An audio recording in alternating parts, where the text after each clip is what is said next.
We got you updated. This is Radio Imanzi News in English.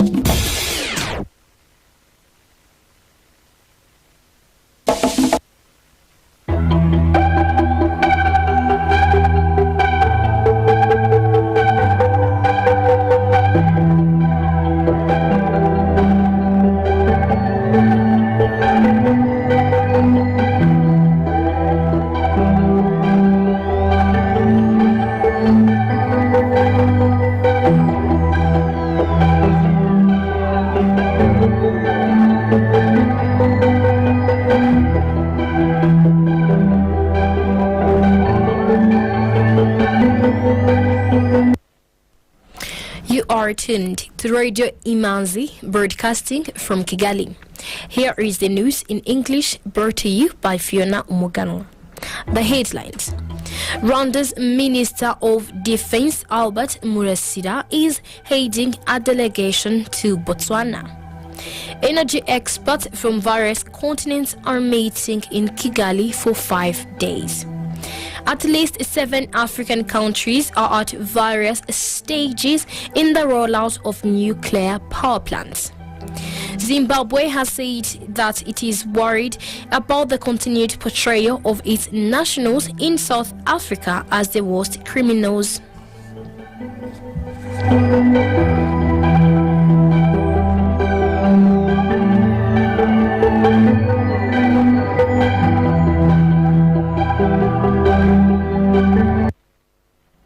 Welcome back. News in detail. Rwanda's Minister of Defense Albert Murasira is heading a delegation that includes Rwanda's ambassador accredited to Botswana James Musoni and Brigadier General Patrick Karetwa on a 3-day visit to Botswana, where he signed an agreement on defense cooperation. Rwanda has reclaimed back its upper airspace rights after nearly 5 decades in the hands of Tanzania. Rwanda Civil Aviation Authority says Rwanda's upper space rights were delegated over to Tanzania in 1973 for provision of air traffic services.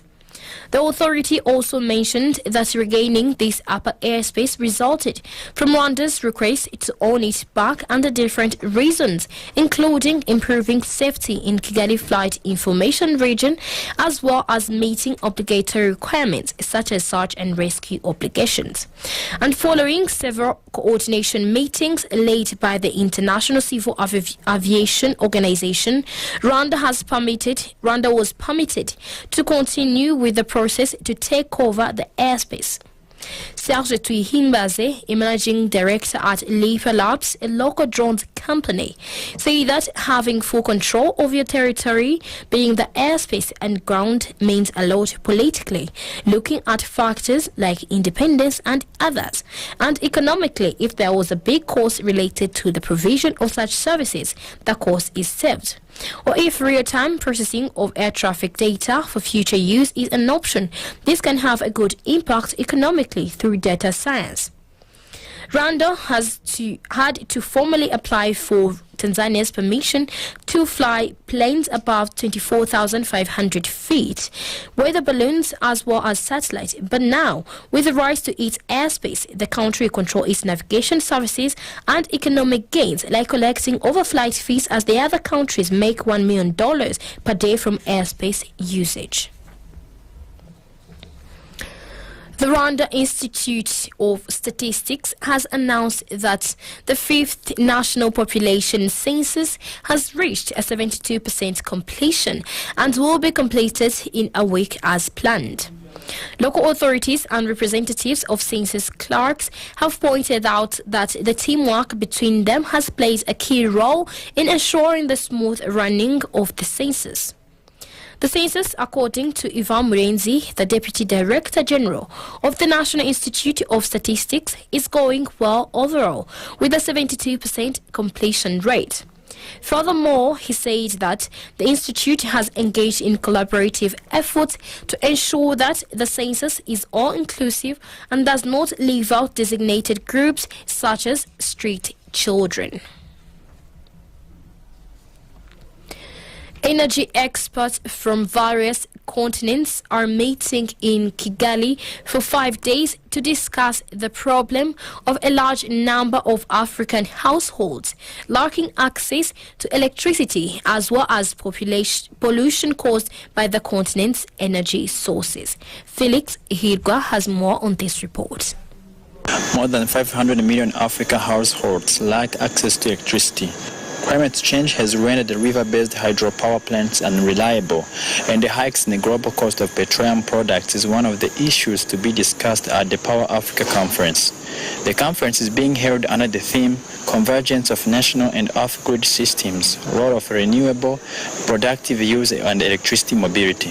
According to Barry Rowan, Associate Teaching Professor at Carnegie Mellon University, Africa, researchers are doing everything possible to ensure that this continent has enough electricity.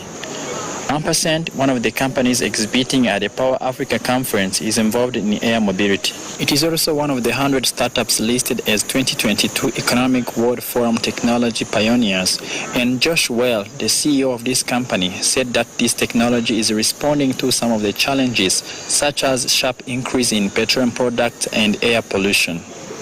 In addition to the benefits that this technology provides to the country, many people have gained employment as a result of it, as well as increased the knowledge and understanding. Dr. Ernest Nsabimana, Rwanda's infrastructure minister, says the country has made significant progress in terms of the electricity distribution, with 72% of households now connected.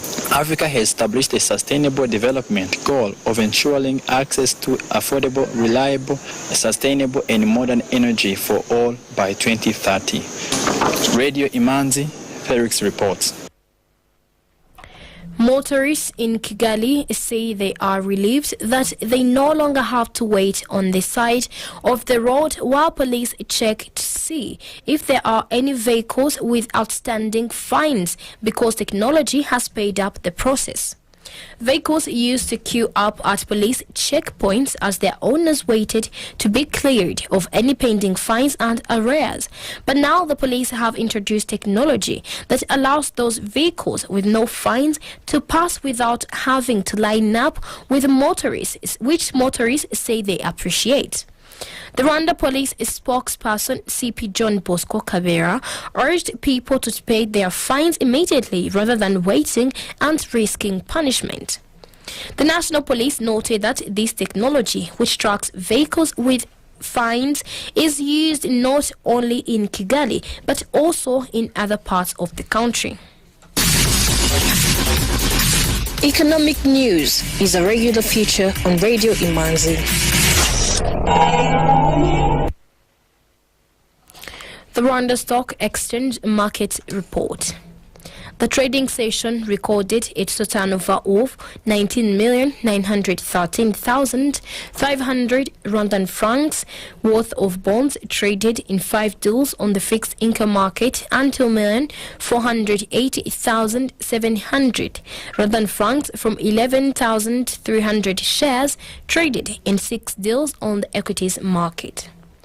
Bank of Kigali closed the counter at 272 Rwandan francs as previous. The trading session recorded its turnover of 1,795,200 from 6,600 shares traded in 2 deals. Bregwa closed the counter at 165.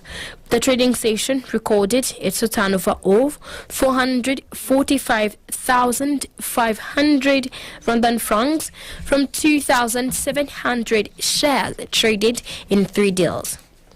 Simerwa closed the counter at 120 Rwandan francs.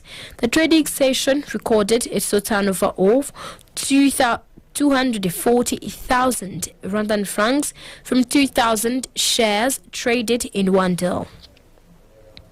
The rest of the equities counters closed with I&M Bank at 43 Rwandan francs, M10 Rwanda at 177 Rwandan francs, Equity Bank at 440 Rwandan francs, Kenya Commercial Bank at 370 Rwandan francs, National Media Group at 1,200 Rwandan francs, Uchumi Supermarket at 104 Rwandan francs, and RH Buffalo closed the counter at 526 Rwandan francs as the market closed. The currency market review of today. The Kenyan shilling buying price was 8.5 Rwandan francs, and the selling price was 8.7 Rwandan francs. Tanzanian shilling buying price was 0.43 and the selling price was 0.44. Ugandan shilling buying price was 0.26 and the selling price was 0.27. Burundian franc buying price was 0.49 and the selling price was 0.5. The US dollar buying price was 1,023 and the selling price was 1,043. The British pound was 1,209 and the selling price was 1,233. The euro buying price was 1,018 and the selling price was 1,039. Some items of international news on Radio Imanzi.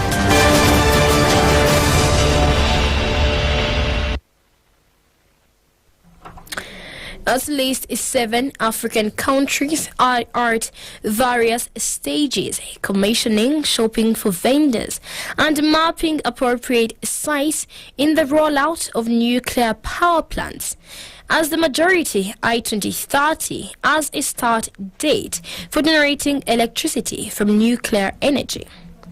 Egypt is currently the only country to have begun construction following the formal launch of a site in July. The $25 billion project being developed by Russian state energy corporation Rosatom will have total installed capacity of 4.8 gigawatts made up of 4 1,200 megawatt reactors when complete.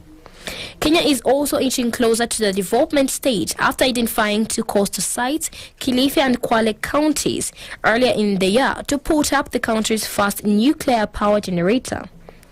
The country's Nuclear Power and Energy Agency has estimated the project will cost about $50 million, with construction works planned for 2030, a test run 4 years later, and full operations projected for 2036. Burkina Faso has built its first pharmaceutical production plant specializing in the production of generic drugs, which was visited by Prime Minister Albert Ouedraogo. According to its promoters, built by actors of the Burkina private sector and named Profarm, this factory, erected on 1.5 hectares on the outskirts of the capital Ouagadougou, will ensure a permanent availability of the most requested medicines, such as paracetamol. Forms of white supremacy will still take place, and the world need to make the youth more aware of such racial discrimination atrocities, according to the head of a South African historical monument. He made the remarks on the International Day of the Remembrance of the Slave Trade and its abolition. The day was designated by UNESCO to reflect on the history of slavery and to remind future generations to remain vigilant against racial prejudice. Africans were among the most persecuted by slavery in the world. Nigeria has banned foreign models and voice-over artists in local advertisements. The move is motivated by the federal government's interest in developing local talent, inclusive economic growth, and growing the West African countries' advertising industry. The Advertising Regulatory Council of Nigeria issued the directive saying all advertisements and advertising and marketing communications materials targeted or exposed on the Nigerian advertising space are to use only Nigerian models and voiceover artists. The order takes effect from October 1st, and the Nigerian government has given a leeway for all ongoing campaigns to keep running until the end of their terms. Zimbabwe has said that it is worried about the continued portrayal of its nationals in South Africa as the worst criminals amid rising anti-immigrant sentiments in the neighboring country. Information Minister Monica Mtswanga said that the matter came up at a recent cabinet meeting. President Emerson Mnangagwa's government has expressed concerns over the treatment of Zimbabweans in South Africa, which has witnessed increased attacks on foreigners, some violent. And with that, we come to the end of tonight's edition.